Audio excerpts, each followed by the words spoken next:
Hercules was the son of Jupiter and Alcmena, a beautiful princess and granddaughter of Perseus and Andromeda. Juno hated her, as she did all her mortal rivals, and sought to bring grief and suffering to the innocent maiden. When she learned that Hercules, the son of Alcmena, was born, she sent two enormous serpents with venomous fangs to attack the child while he slept. The infant awoke just as the creatures were coiling around him and, seizing them by the necks with his tiny hands, he strangled them, manifesting from birth that amazing strength that would later make him a famous hero. Hercules' education was entrusted to Chiron, the most illustrious of the centaurs, who himself was taught hunting, medicine, music, and the art of prophecy by Apollo and Diana. The idea of a creature half man and half horse was not repulsive to the ancients, who loved horses too much to consider a union with them humiliating. When Hercules left Chiron's kind care, he set out on his own adventures, and before going far, he met two beautiful women, each of whom offered to be his guide on the path. Cocky Vice told him that if he followed her, he would find love, wealth, and peace, but Erete Virtue promised him honor, bought at the price of hardship, poverty, and endless labor. For a time, the young hero pondered these two very different rewards, and finally made his choice in favor of Erete, who from then on led him through many dangers and to feats such as no man had yet performed. Like most heroes, Hercules was a great wanderer, and on one of his journeys, he came to the city of Thebes, where King Creon received him and showed him such favor that when Hercules asked for the hand of Creon's daughter, Megara, the king willingly gave his consent. Then the hero rested from his wanderings and spent many happy years in the company of his wife and children. But Juno had not forgotten her old hatred for the offspring of Alcmena, and decided to put an end to this happiness. She struck Hercules with a sudden madness, and in his delirium, he killed his wife and threw his children into the fire. When he finally came to his senses, he suffered terribly at the thought of the crimes he had committed involuntarily, and would have gone into the mountains to spend his days in sorrow and repentance, if Juno had not demanded that he atone for his bloody deeds.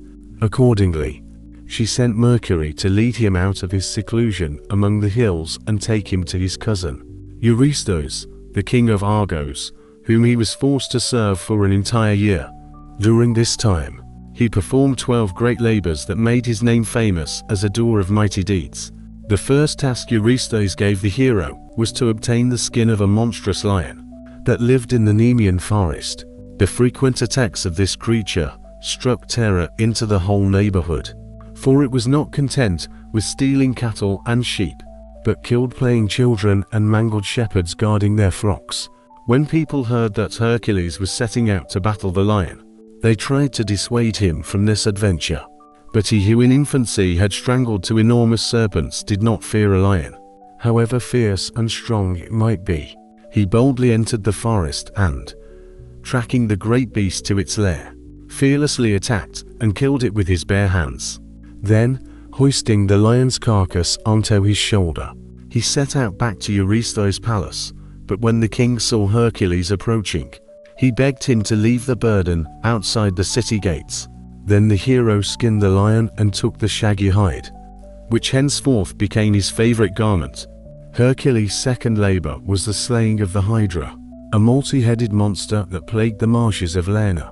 With blows of his huge oak club, the hero managed to knock off 8 heads, but the central one was immortal and could not be destroyed. Moreover, the difficulty was complicated by the fact that Hercules discovered, as soon as he knocked off one head, 2 others grew in its place. To prevent the continuation of this distressing miracle, the hero told his friend Iolaus, who accompanied him, to take a burning brand and sear the wounds immediately after they appeared.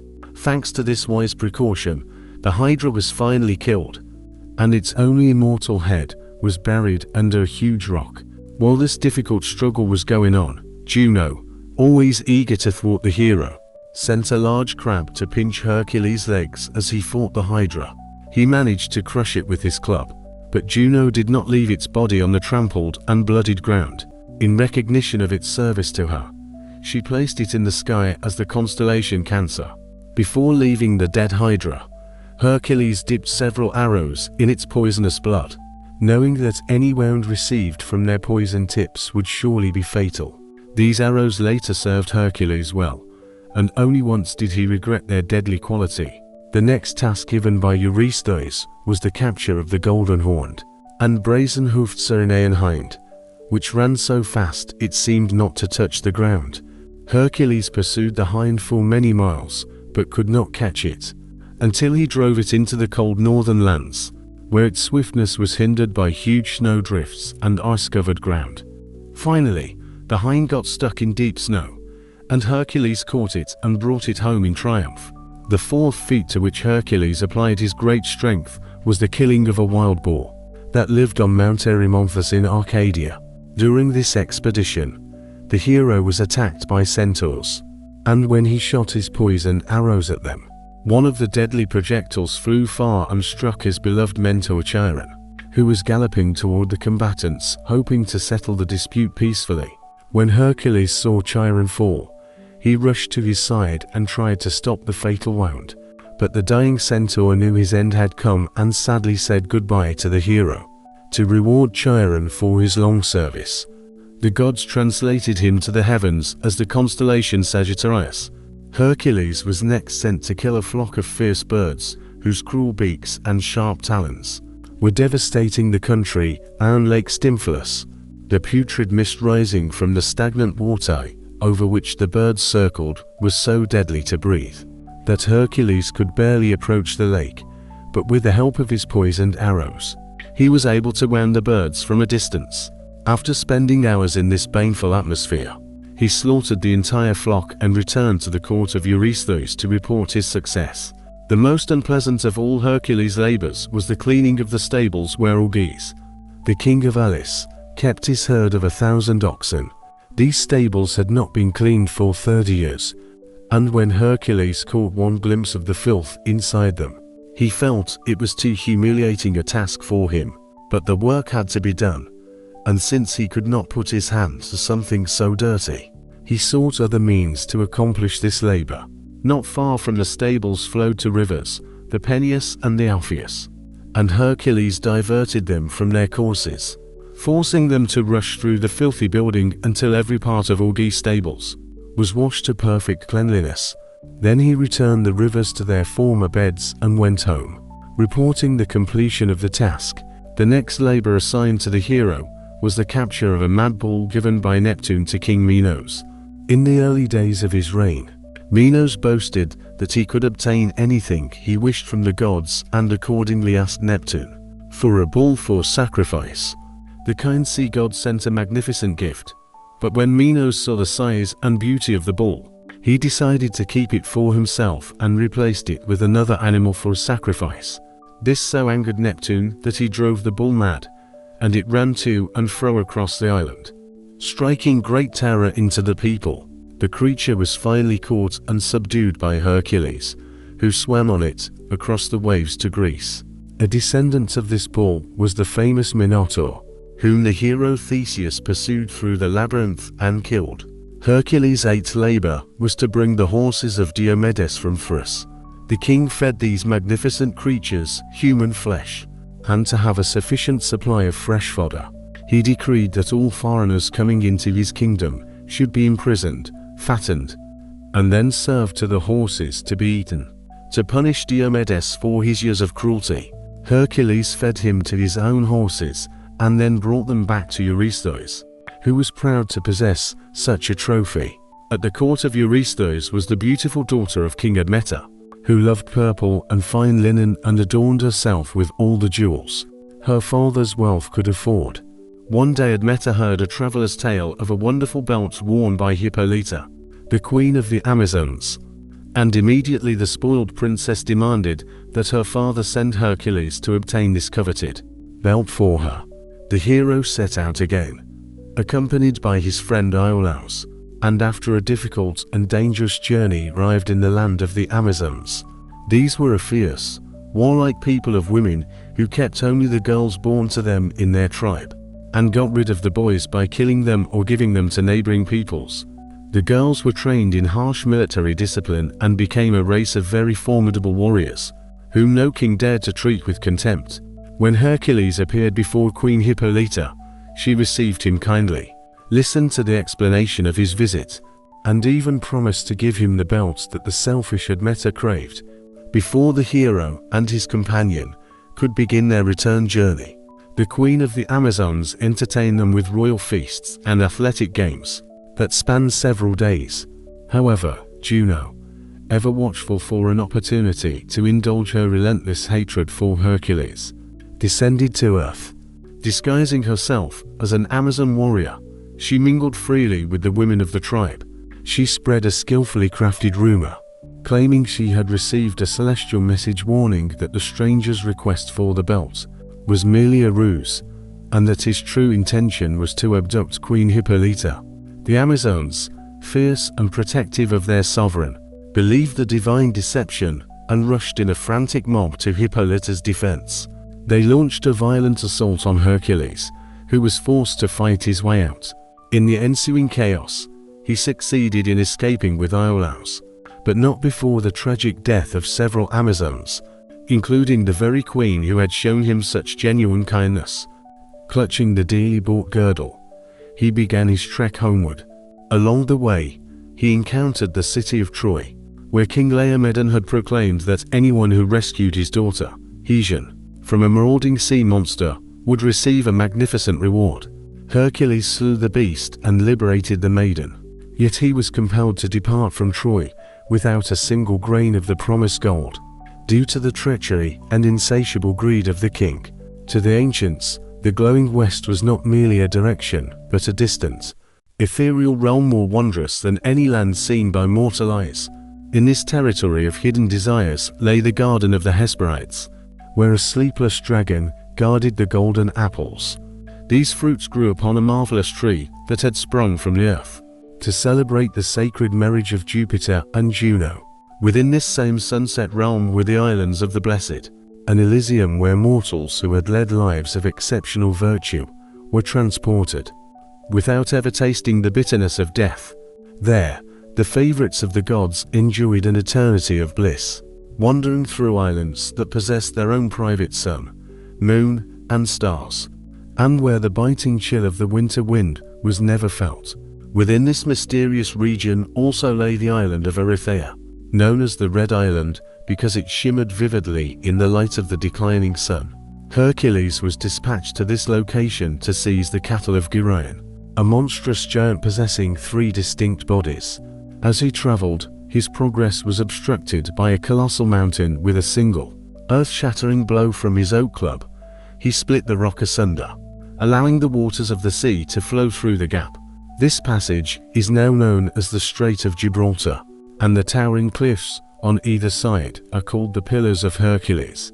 Upon reaching Erythea, he found the herd guarded by the giant Eurytion and a 2-headed hound. Undeterred, the slayer of the Hydra attacked and killed both the guardian and the beast. He gathered the oxen into a tight herd and began the long drive home. His path took him past Mount Aventini, the lair of the fire-breathing giant Cacus.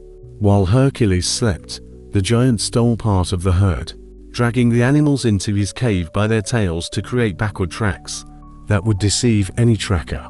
The ruse might have succeeded, but as the remaining herd passed the cave, the stolen oxen lowed loudly in recognition. Hercules stormed the dark, foul-smelling cavern, slew Cacus in a titanic struggle, and reclaimed his property.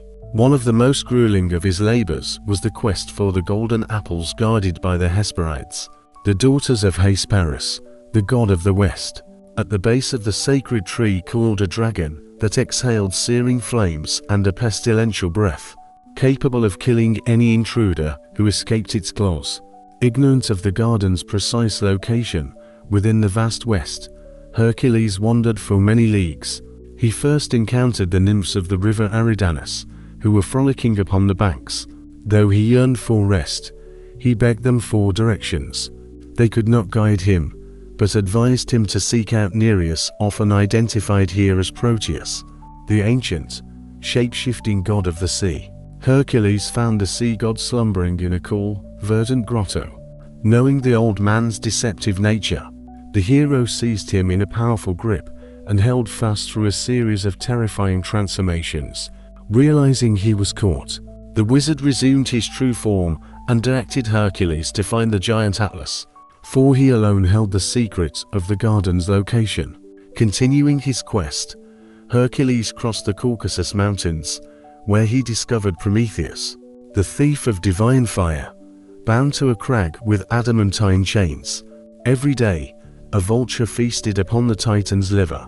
Hercules slew the loathsome bird, shattered the unbreakable bonds, and freed the captive. In profound gratitude, Prometheus provided the hero with the exact path to find the giant Atlas. Following this counsel, Hercules ventured into Africa, passing through the land of the Pygmies, a diminutive race of warriors who were perpetually at war with their mortal enemies, the cranes. While resting from his exhaustion, Hercules was awakened by sharp pricks across his body, only to find a host of tiny men attacking him with miniature weapons.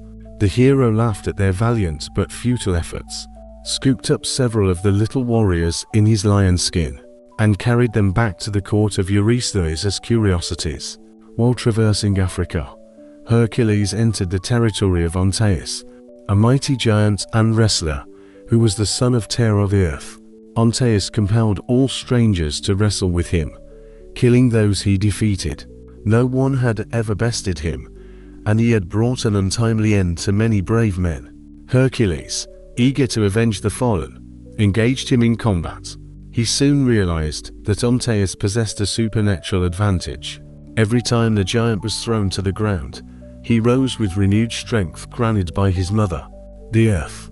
Hercules, recalling a legend of such a being, made a colossal effort and hoisted the giant high into the air. He held him aloft, preventing his feet from touching the soil, until the giant's strength ebbed away and Hercules was able to crush the life from his body. Finally, the hero reached the edge of the African continent and found Atlas standing with the crushing weight of the heavens upon his massive shoulders. The figure was so gargantuan that his head disappeared into the clouds, and the forests around his feet were so dense that only the lower portions of his legs were visible through the foliage. As Hercules watched, a violent storm erupted, with lightning dancing around the giant's snowy head. Through the roar of the gale, it seemed as though Atlas spoke, though the sound was indistinguishable from the thunder. When the clouds finally parted, the giant's face appeared benign, his white hair falling like a shroud over his burdened shoulders. In a voice he struggled to make gentle, Atlas asked the hero's purpose. Upon hearing the quest for the golden apples, Atlas laughed with such force that several stars were shaken from their orbits. He explained that the task was impossible for Hercules, but offered a deal. If the hero would hold the heavens for a few hours, Atlas would fetch the apples himself. Hercules, delighted, accepted the burden. As the weight of the universe settled onto his shoulders, he watched with growing unease as Atlas stretched his limbs, exulting in a freedom he had not known for eons. Hercules watched with increasing trepidation as the giant strode into the sea. Though he was a mile from the shore, the water reached only to his knees. Atlas soon became a mere speck on the horizon and eventually vanished. Hercules stood for what felt like an eternity, his muscles straining under the celestial vault, fearing that Atlas would never return. However, a dark shape eventually appeared on the water. It was the giant returning with the golden fruit. Atlas had easily plucked the apples from the guarded tree. Elated, Hercules thanked him and politely requested that the giant resume his burden so the hero might return to Eurystheus. But Atlas, having tasted the joy of liberty, was loath to return to his eternal toil and suggested that he might carry the apples to Greece himself, leaving the hero to stand in his place forever. Hercules, realizing he was being tricked, pretended to agree but asked if the giant would hold the sky for just a moment longer, so that he might place a pad upon his shoulders to ease the pressure. The simple-minded Atlas, not suspecting a ruse, set the apples down and took the heavens back onto his shoulders. Immediately, Hercules snatched the golden fruit and made his escape. leaving the giant to his ancient and lonely task once more. However, Atlas had not the slightest desire to stand for another dozen centuries with his old burden. Seeing a perfect opportunity to rid himself of it further, he told Hercules that he would carry the apples to Eurystheus himself, while the hero could hold up the heavens until his return. Pretending to be quite satisfied with such an arrangement, Hercules bade the giant farewell, but then hastily asked him to wait a moment while he made a pad for his shoulders to ease the weight of the unaccustomed load. The unsuspecting giant good-naturedly agreed and took the heavens back from Hercules. But instead of making a cushion, the hero picked up the golden apples that Atlas had dropped while taking the burden, and set out back to his own country, leaving the giant to stand on the seashore forever, or until the compassionate gods should release him. The 12th and final labor of Hercules was to bring the three-headed dog Cerberus from Hades. With the help of Mercury and Minerva, he descended into the formidable realm of Pluto and implored that grim monarch to allow him to lead Cerberus into the upper world. Pluto was at first unwilling to be deprived of the guardian of his gates even for a short time, but finally agreed to let Hercules do as he wished, on the condition that Cerberus should not be bound and that no weapons should be used against him. Thus, the fierce three-headed creature was carried in the hero's strong arms, while it growled and struggled.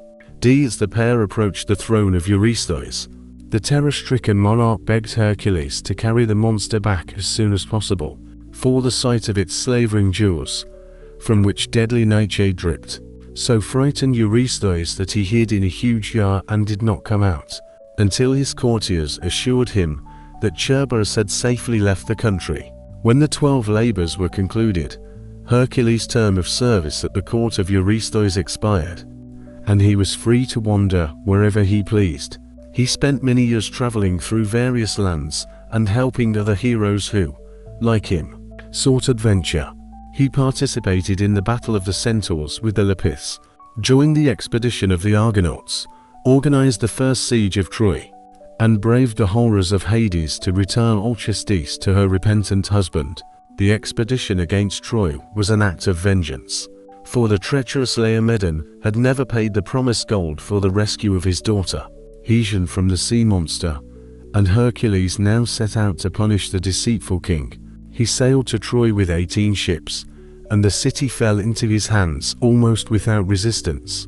Laomedon was killed, his son Priam was placed upon the throne of Troy, and Hesione was given in marriage to Telamon, one of the Greeks who accompanied Hercules. However, the hero's brilliant career received a blow. In a quarrel, he killed his friend Iphitus, and the gods, angered by this unnecessary bloodshed, forced him to go into bondage once more. Thus, for 3 years, Hercules served Omphale, queen of Lydia, and during this time, he lived very effeminately, sometimes wearing women's dress and spinning wool with Omphale's maidservants, while the queen wore his lion skin and wielded his famous club. When the years of his slavery ended, he set out on his wanderings again, and during one of his journeys, he met the beautiful Deianira, daughter of Aeneas of Calydon and sister of Meleager, who had won fame in the Caledonian hunt. Hercules immediately asked for the maiden's hand, but she had another suitor, the river god Achilles, who had already received her father's consent. Deianira, however, much preferred her new lover, and begged him to release her from her engagement to Achilles. Then Hercules challenged the river god to a wrestling match, the condition of which was that the winner would take the maiden as his wife. Achilles willingly agreed to this method of settling their rivalry, as he had no doubt about the outcome of the struggle. The opponents were equal in strength, but the river god had one great advantage. He could take any form he wished and thus confuse anyone who tried to grapple with him. Among many transformations, he took the form of a serpent, but when Hercules seized it by the neck and prepared to strangle it, Achilles became a bull and rushed at the hero with lowered horns. Deftly evading this unexpected attack, Hercules seized the bull by one horn and held it so firmly that when the creature tried to break away, the horn snapped off. This decided the victory in Hercules' favor, and Achilles sullenly retired to his bed in the river. The broken horn was claimed by Fortuna, the goddess of plenty, who filled it with her treasures and henceforth made it her symbol, calling it the cornucopia horn of plenty. Nothing now stood in the way of Hercules' marriage to Deianira, and the wedding took place with great merriment and feasting. After several days of festivities, Hercules set out with his wife, and in the course of their journey home, they came to the river Evenus, which was so swollen and too big from heavy rains that it was impossible to ford. While the travelers stood helplessly on the bank, the centaur Nessus trotted up and offered to carry Deianira across the river in safety. Grateful for this timely assistance, Hercules placed his wife on the back of the centaur, who swam with her across the rapid current. When they reached the opposite bank, Deianira expected the centaur to stop so she could dismount, but Nessus galloped off, hoping to abduct his beautiful rider before her husband could catch up with them. Hercules heard the cries of his frightened bride and, as soon as he had swum across the river, sent a swift arrow after the treacherous Nessus. The poison tip sank deep into the centaur's side, and he immediately knew he had received a mortal wound. Pretending to be repentant, he asked Deianira to forgive his reckless deed and then, as if granting her a favor, told her to take his blood-stained cloak and keep it carefully, for it possessed miraculous properties. He assured her that if there ever came a time when Hercules' love grew cold, she need only persuade him to put on this magic cloak, and his devotion to her would become more fervent than ever before. Deianira took the cloak but said nothing to her husband about the centaur's gift, hoping she would never have to use it. For many years Hercules and his wife lived happily together, for although the hero set out on other adventures, he always sought to return to Deianira, and she had no need to recall the centaur's gift. However, from one of his expeditions, he brought back with him a beautiful maiden named Iole, of whom his wife soon began to be very jealous. Shortly after Iole's arrival, Hercules wished to offer sacrifices to the gods in honor of his safe return and sent to Deianira for suitable raiment. His wife, trembling for the success of her scheme, told the messenger Lichas to take to Hercules the magic cloak of Nessus, which she had carefully guarded all these years. The hero, ignorant of the history of the fatal garment, threw it over his shoulders, and as soon as it touched his flesh, the poisoned blood began its deadly work. Hercules' body suddenly flared up as if on fire, and excruciating pains racked his frame. He tried to tear off the fatal cloak, but it clung to his skin, and he tore away pieces of his own flesh in his attempts to free himself. In his rage and pain, he turned against Lichas, the unfortunate bearer of the poisoned cloak, and, seizing him with his still mighty hands, hurled him into the sea from the top of Mount Ota, where they had gathered for the sacrifices. Then the hero uprooted great oaks and built a high funeral pyre, upon which he stretched his pain-maligned limbs. Calmly he commanded his servants to bring a torch, but no one was willing to do so, even to ease his suffering. Then Hercules turned to his friend Philoctetes and, giving him the poisoned arrows, implored him out of pity to light the funeral pyre. The young man placed Hercules' famous oak club beside him and covered his body with the lion's skin. Then he applied the torch to the wood, and the flames rose to the heavens with a roar and a crackle.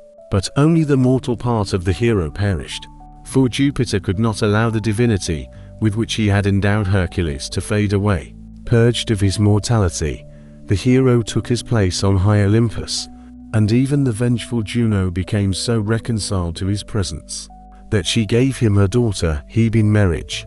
However, Atlas had not the slightest intention of standing for another 10 centuries with his old burden. Seeing a perfect opportunity to rid himself of it forever, he told Hercules that he would carry the apples to Eurystheus himself in the meantime. The hero could hold the heavens until his return. Pretending to be entirely satisfied with this arrangement, Hercules bid the giant farewell, but then hastily asked him to wait just a moment while he fashioned a pad for his shoulders to ease the weight of the unaccustomed load. The unsuspecting giant good-naturedly agreed and took the heavens back from Hercules. But instead of making a cushion, the hero picked up the golden apples that Atlas had dropped, while taking up the burden, and set off back to his own country, leaving the giant to stand on the seashore eternally, or until such time as compassionate gods might set him free. The 12th and final labor of Hercules was to bring the three-headed dog Cerberus from Hades. With the help of Mercury and Minerva, he descended into the formidable realm of Pluto and entreated that somber monarch to allow him to lead Cerberus into the upper world. At first, Pluto was loath to part with the guardian of his gates even for a short time, but he eventually agreed to let Hercules do as he wished, on the condition that Cerberus would not be bound and that no weapons would be used against him. Thus, the fierce three-headed creature was carried in the hero's strong arms, while it growled and resisted. As the pair approached the throne of Eurystheus, the terror-stricken monarch implored Hercules to carry the monster back as quickly as possible. The sight of those slavering jaws, from which deadly nightshade dripped, so frightened Eurystheus that he hid in an enormous jar and did not come out until his courtiers assured him that Cerberus had safely left the country. When the 12 labors were finished, Hercules' term of service at the court of Eurystheus expired, and he was free to wander wherever he pleased. He spent many years traveling through various lands and helping other heroes who, like himself, sought adventure. He participated in the Battle of the Centaurs with the Lepus, joined the Argonaut expedition, organized the first siege of Troy, and braved the horrors of Hades to return Alcestis to her repentant husband. The expedition against Troy was an act of vengeance, for the treacherous Laomedon had never paid the promised gold for the rescue of his daughter, Hesione, from the sea monster, and Hercules now set out to punish the deceitful king. He sailed to Troy with 18 ships, and the city fell into his hands with almost no resistance. Laomedon was killed, his son Priam was placed on the throne of Troy, and Hesione was given in marriage to Telamon, one of the Greeks who accompanied Hercules. However, the hero's brilliant career suffered a blow. In a quarrel, he killed his friend Iphitus, and the gods, angered by this unnecessary bloodshed, forced him into bondage once more. Thus, for 3 years, Hercules served Omphale, the queen of Lydia. During this time, he lived very effeminately, sometimes wearing women's clothing and spinning wool with Omphale's maids, while the queen wore his lion skin and wielded his famous club. When the years of his slavery ended, he set out on his travels again, and during one of his journeys, he met the beautiful Deianira, daughter of Aeneas of Calydon and sister of Meleager, who won fame in the Caledonian hunt. Hercules immediately asked for the maiden's hand, but she had another suitor, the river god Achilles, who had already obtained her father's consent. Deianira, however, much preferred her new lover and begged him to release her from the engagement to Achilles. Hercules then challenged the river god to a wrestling match, the condition of which was that the winner would take the maiden as his wife. Achilles readily agreed to this method of settling their rivalry, as he had no doubt about the outcome of the struggle. The opponents were equal in strength, but the river god had one great advantage. He could assume any form he wished and thus baffle anyone who tried to grapple with him. Among many transformations, he took the form of a snake, but when Hercules seized it by the neck and prepared to strangle it, Achilles became a bull and rushed at the hero with lowered horns. Skillfully dodging this sudden attack, Hercules seized the bull by one horn and held on so tightly that when the creature tried to break free, the horn snapped off. This decided the victory in favor of Hercules, and Achilles sullenly retired to his bed in the river. The broken horn was claimed by Fortuna, the goddess of plenty, who filled it with her treasures and has since made it her symbol, calling it the cornucopia, the horn of plenty. Nothing now stood in the way of Hercules' marriage to Deianira, and the wedding took place with great merriment and feasting. After several days of festivities, Hercules set out with his wife, and in the course of their journey home, they came to the river Evenus, which was so swollen and turbid from heavy rains that it was impossible to ford. While the travelers stood helplessly on the bank, the centaur Nessus galloped up and offered to carry Deianira across the river in safety. Grateful for this timely assistance, Hercules placed his wife on the back of the centaur, who swam with her through the rushing torrent. When they reached the opposite bank, Deianira expected the centaur to stop so that she might dismount, but Nessus galloped away, hoping to kidnap his beautiful rider before her husband could catch up. Hercules heard the cries of his frightened bride and, as soon as he had swum across the river, sent a swift arrow after the treacherous Nessus.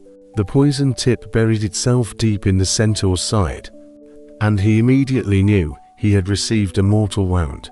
Pretending to be repentant, he asked Deianira to forgive his rash act and then, as if granting her a favor, told her to take his blood-stained cloak and keep it carefully, for it possessed miraculous properties.